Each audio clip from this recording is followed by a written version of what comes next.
નમસ્કાર દોસ્તો, બાપુજીની શેર બજારની ચેનલમાં તમારું ફરીથી હાર્દિક સ્વાગતમ.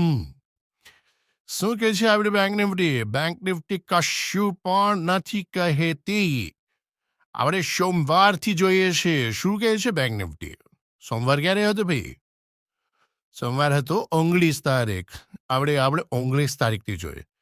19 તારીખ આપણે વીકલી લેવલ કયા આપ્યા હતા જે કન્ફર્મ કરી લઈ. મંડે બેંક નિફ્ટી વીકલી લેવલ્સ 50,978 ને 50,388. ચાલો ચાર્ટ જોઈએ. એ છે 50,388 ને 50,978.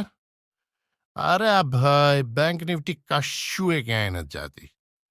વીકલી લેવલ્સમાં આપણો સપોર્ટ ફરી ઉપર ગયો. વીકલી ને મંથલીનો સપોર્ટ લીધો, મંથલીનો સપોર્ટ લીધો, મંથલીનો આખું વરી નીચે આવી ગયું. ને આજે પણ શું કર્યું બેંક નિફ્ટીએ? આજે પણ વીકલીમાં કેટલી વાર સપોર્ટ લીધો? 1, 2, 3 ને 4. અરે ભગવાન, બાપુજી આવા લેવલ્સ હોય ક્યાં ભાઈ પૂનમવાળા? આવું તમને ક્યાં મળશે? આખા શેર બજારમાં તમે ફરી લ્યો, આવા લેવલ્સ તમને ક્યાંય નહીં જડે. This is what magic. This is આ એમને નથી જડ્યું. કેટલા ટાઈમની મહેનત પછી મળ્યું છે આ ટેકનિક. અને આપણા જ્ઞાન બાબાએ શોધ્યું છે તો કાંઈ ના કહી શકીએ ને. શું કે નિફ્ટી ભાઈ? નિફ્ટી આજે કઈ તારીખ છે? 21. નિફ્ટીના આપણે લેવલ આજે કાઢ્યા નતા. ફિર નિફ્ટીને જોઈ લી. ફિર નિફ્ટીને પણ આપણે લેવલ્સ આજે કાઢ્યા નતા. પણ એના મંથલી લેવલ્સ જે આપણે કાઢ્યા હતા શરૂઆતમાં, તેનામાં કેવું કામ કર્યું છે જોવો તમે. આજે અહીંયા ઓપન થઈ, બરાબર. ઓપન થતાં તેને એ વાળું રજિસ્ટ્રેશન લીધું, નીચે પડી ગઈ, વરી ઉપર આવ્યું, વરી રજિસ્ટન્સ લીધું, વરી પડી ગઈ, વરી ગઈ, વરી રજિસ્ટન્સ લીધું, વરી પડી ગઈ. અને ફાઇનલી એને કેટલા વાગે લીધું? 3 વાગે ઠેઠે તોડી શકી. વિચાર કરો તમે, આપણા લેવલને કેટલું રિસ્પેક્ટ મળે છે. Magic is magic. સનસેક્સ ભાઈ, હા, સનસેક્સનું પણ એ જ હાલ છે. આપણા લેવલ કે નહીં ગયા ને છપાટ, અને છેલ્લે પણ ગયા ને ન પાર કરી શક્યા, જે સેન્સેક્સ માટે સારી વાત નથી. આવનારા સમયમાં જોયું જશે. HDFC શું કહે છે? HDFC 16-21નું લેવલ હું તમને લગભગ ક્યારનું કહું છું,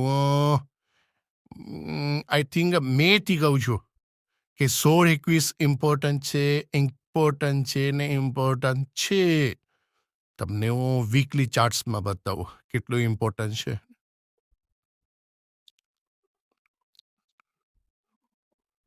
ઉપર એનો રેઝિસ્ટન્સ હતો, હા, 1 જુલાઈના ઠેઠે એને ઉપરનો રેઝિસ્ટન્સ લીધો હતો. યરલી રેઝિસ્ટન્સ છે, તમને યાદ ના આવે તો હું તમને યાદ અપાવી દઉં.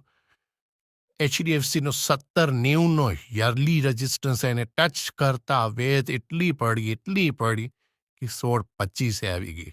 એક સ્ટોક માટે 200 પોઈન્ટ કેપ્ચર કરેલા એક સ્ટોકમાં.